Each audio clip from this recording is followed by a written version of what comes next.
Ladies and gentlemen, we present to you the biggest Donatello show in the world. Coming to you from the Bargello and Palazzo Pitti. Now here's the man of the hour, Mr. Donatello.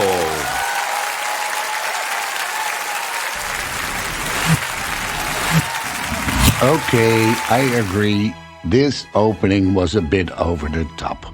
But still, if you watch this video, you will see the majority of works made by Donatello photographed by yours truly.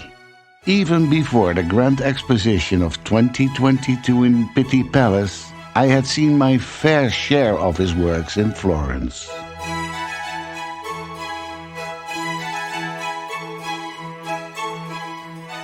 The Opera del Duomo is home to his Mary Magdalene, a statue made of wood and gesso.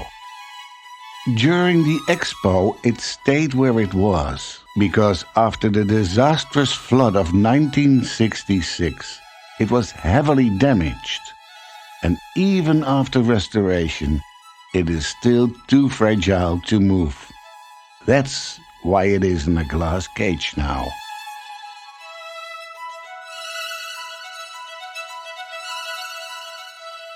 This is the Cantoria, a balcony once made for the Santa Maria del Fiore.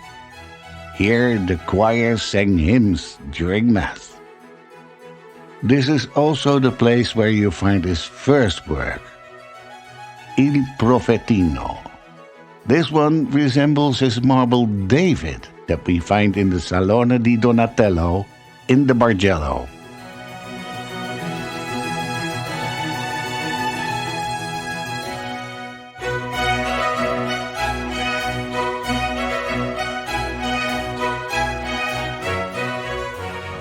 In that same hall, there is the other David, the bronze one, made years later.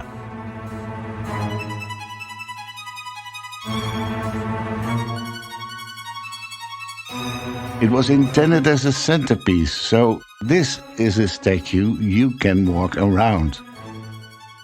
I should also mention the St. George he made for the Church of Or San Michele.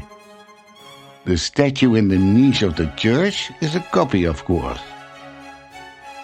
Under the statue, Donatello produced a bas-relief of St. George slaying the dragon. One of the first reliefs made with understanding of perspective. Finally, both in front of the Palazzo Vecchio as inside, we find Donatello's Judith and Holoferno. Outside the copy, which was recently restored, inside the original, which was also restored in the same period. I hope you will enjoy my work and effort. Join my art channel and watch, whilst listening to that other Italian giant, the musical genius, Vivaldi.